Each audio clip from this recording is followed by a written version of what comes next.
Creative babble. This episode contains strong language and depictions of illegal activities that's not suitable for young audiences.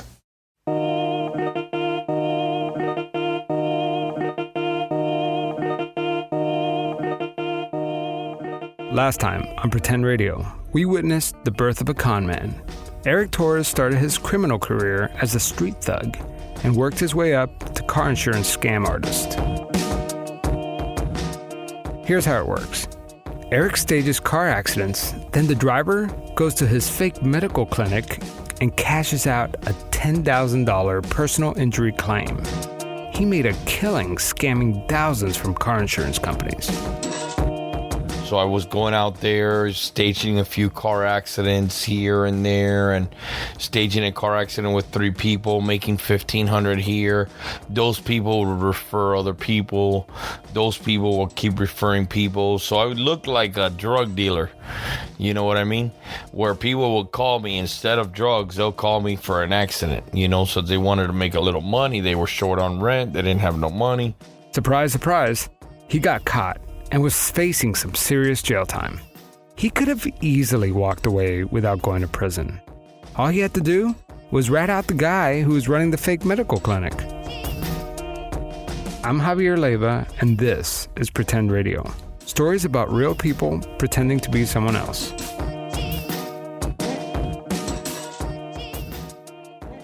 So why didn't he do it? I don't understand. Why didn't he just go and cooperate with the authorities and turn in the owner of the fake medical clinic? I remember I went to jail, and I ended up going to court. Prosecutor was like, "Hey man, you don't want to talk on your guy?" I said, "No, I got nothing to talk to about this guy. You want to go to jail, but you want to stay in good terms with people because when you come back, you need them." So who is this guy anyway? The owner of the clinic? Well, his name is Dixon Barcelo Castro. I did my time. I got out. When I got out, this same guy that I took the blame for, I had called him before I went to jail. I told him, "Hey, man, I just want to let you know that you could count on me. I know you got a family. I know you got kids, but I want you to know that don't worry, you could count on me. I'm going to do what I got to do. And, I just want you to take care of me when I get out." So, which he did. When I was in prison, he used to give me about $8,000 to $10,000 every month, trying to compensate me for the time that I lost. So, $8,000 to $10,000 a month? Yeah, about $8,000 to $10,000 a month. Damn. So I got out. I had, a good piece of chunk of money. And I tell him, "Hey, man, I appreciate what you did, but, what I did for you doesn't really have a price tag, So what are we going to do now?" So I had about $200,000 in cash. I went and bought a car. I went and got me some clothes. I got an apartment. I got all settled up and ready and stuff. The moment Eric set foot outside of prison, Dixon Barcelo already had a job lined up for him.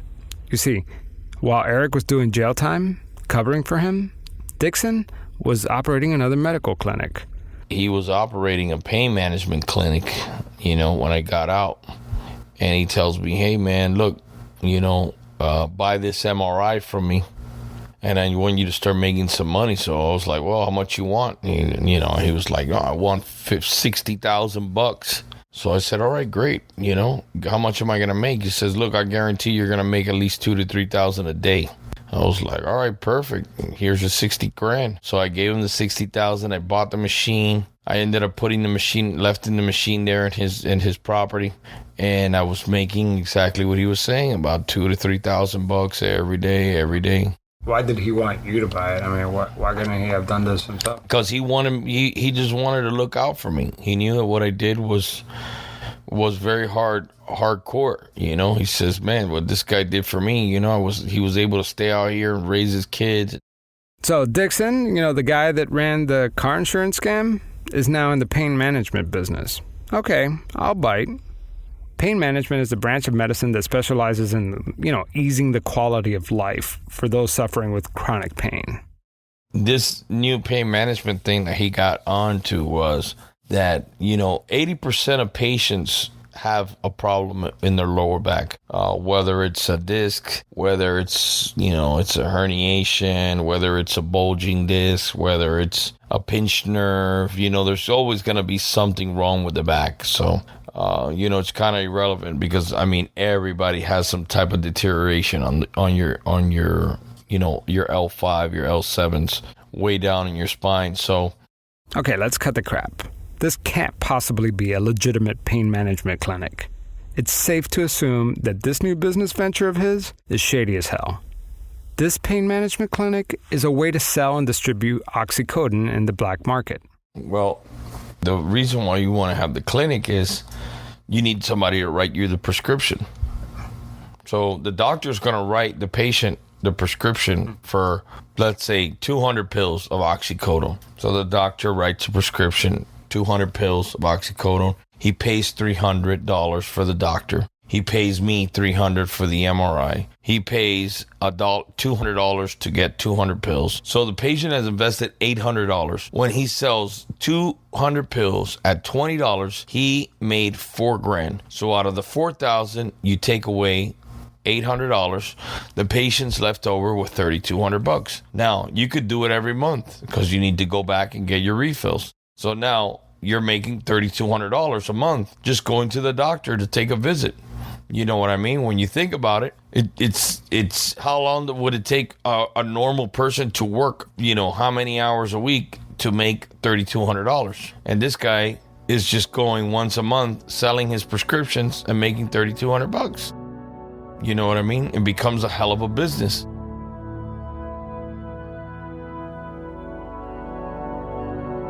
The drug maker Purdue Pharma released OxyContin in 1996. It promised that a single dose relieves pain for up to 12 hours. You can finally sleep through the night without waking up to take medication. But here's the deal. The drug never really lived up to expectations. And it turns out it's extremely addictive. Look, oxycodone is a synthetic heroin, right? You buy heroin on the street, you don't know what you're buying. The heroin can be cut. Nowadays it has fentanyl, it'll kill you. So they know exactly what they're getting. It gives them the same amount, the same high as if they were doing, real heroin. So, they buy it, the pill is cheaper. They get a better use of the drug, and it gives them a better high because it's clean. It's a clean drug. So they're not going there for background. Like, these guys know what they're doing. Like, the patients know exactly what they're doing. Right, exactly. They know exactly what they're doing. They're out there. They're using the black market to sell these pills on the street to addicts. They're not even using the pills for themselves. No, they're just using it. They're going in there. They're going in there to make the money. And they got a local dealer. Once they get their pills, they got a local dealer that buys the pills off of them. Wait, I still don't get it. So the patient walks into the fake clinic, pays $800 for their service and pills, then sells it back in the black market for $3,200. What's in it for Eric and Dixon? $800 just doesn't seem like a whole lot of money. Oh, there's a twist. Now, if I start taking people and paying for them and saying, hey man, look, you don't got the money to invest in the doctor and the MRI, $800, guess what? I'll pay for you. I'll pay the $800 and I'll give you $1,000. So now out of $4,000, I got $3,200. I gave them $1,000. I keep $2,200. If I took 5 people in a week, once a month, I made $10,000. You can't beat that because it is a high commodity. It is high on demand. The drug sells on its own. You know what I mean? The streets know that. The politicians know that. The manufacturers know that. It's a business all the way around. A deadly business. Right now, drug overdoses are the leading cause of death among Americans 50 years and under. Opiates kill an average of 43 people a day. It's a huge problem. But for Eric and his goons, it's just another day's work. Business started slowing down. It may have something to do with the DEA and the federal prosecutors cracking down on Mallinckrodt Pharmaceuticals, one of the nation's largest manufacturers of oxycodone. More than 500 million of its pills ended up in Florida between 2008 and 2012. The DEA says that the company ignored its responsibilities to report suspicious orders. it lasted about 2 years, and the business started dying out, right? And by that time, I had made very good money. And I remember I had a guy up in Georgia. He calling me, and he told me, hey, man, I need to get the copy of MRIs of patients. So this guy starts taking patients towards Georgia.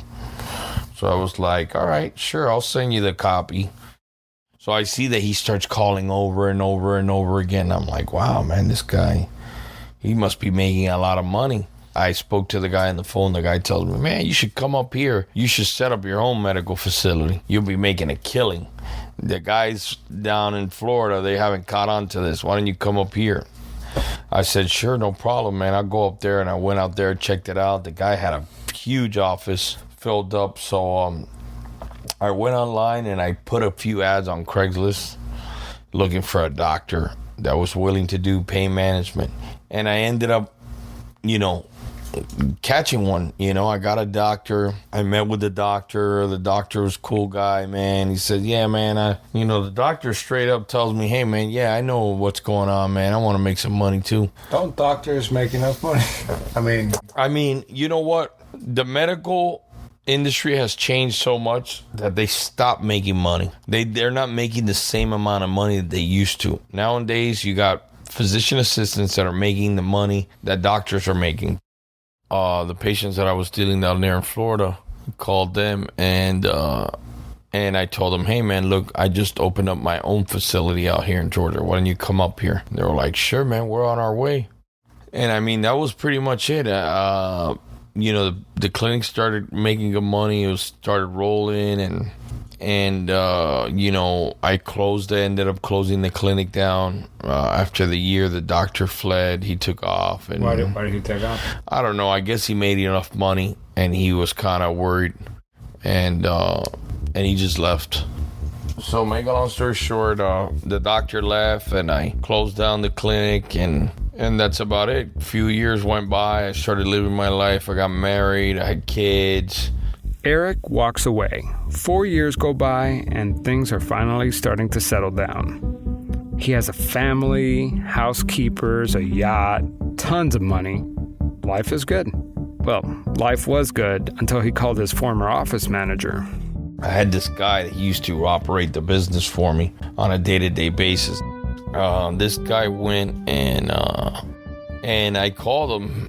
You got something to do. And I kind of heard the guy with a suspicious tone of voice. I was like, man, this guy's acting real weird. What's up with this guy? He was like, yeah. He's like, man, what are you calling me for? And I was like, what do you mean, what am I calling you for? Me and you never ended up in bad terms. So he was like, yeah, what are you calling me for? You're acting real weird. And I was like, man, you're acting real weird. You know what I mean? So he's like, look, man, I can't talk to you right now. I'll call you back from another phone. So he ended up calling me from another phone. And he called me and he acted real weird. He said, hey, man, he goes, what? He goes, the doctor went to jail, right?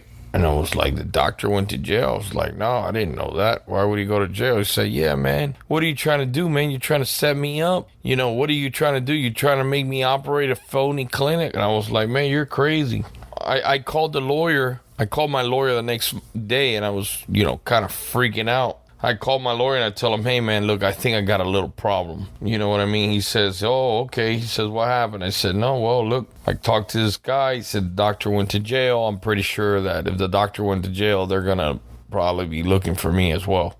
So he called over there, and exactly what it was, the prosecutor was ready to indict me on a couple federal charges for money laundering and conspiracy to traffic. And I was like, oh, shit, man, last thing I wanted was this. But, we went up there. We spoke to the prosecutor, and I told him, man, listen, man, this shit happened almost 4 years ago. You know what I mean? I wasn't, thinking this was going to happen so many, at this time in life.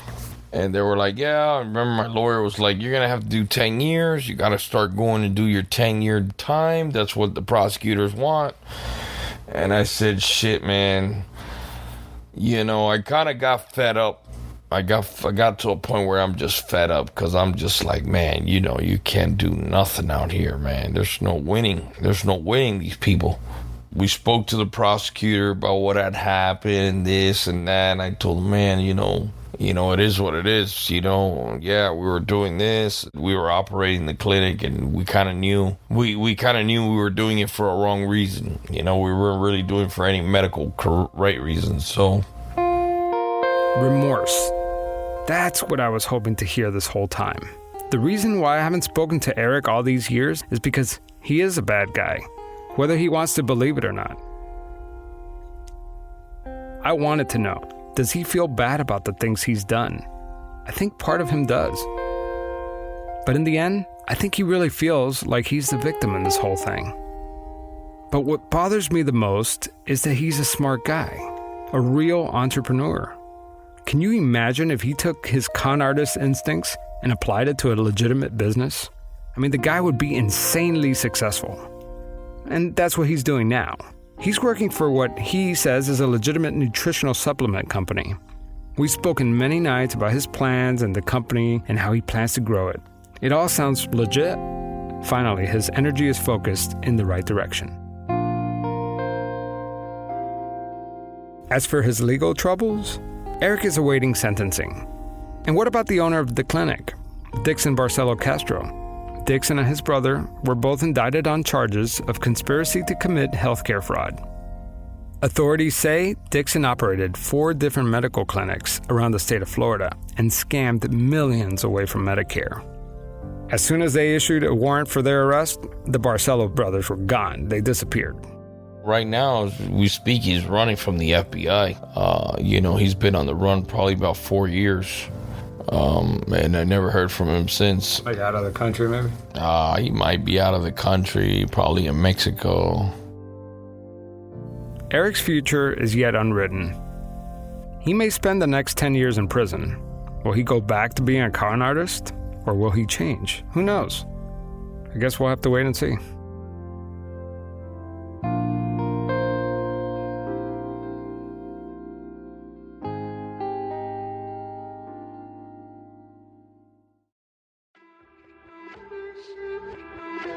Hi everyone, this is Javier. I just wanted to pop in and give you an update on the show. I'm gonna take a couple weeks off. Not because I need the break, but because I have so many great stories that I just don't have enough time to edit.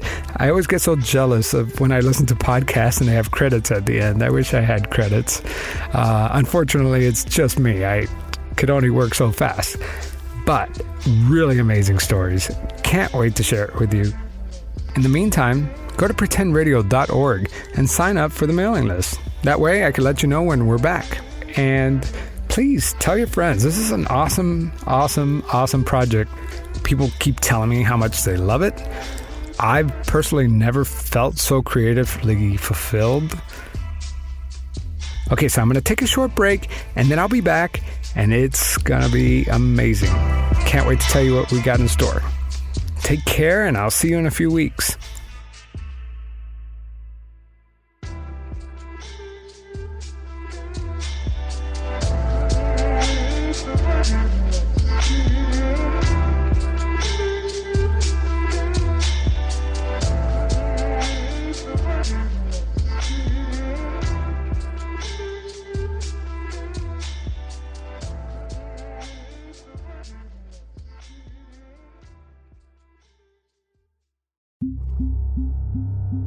Creative Babble.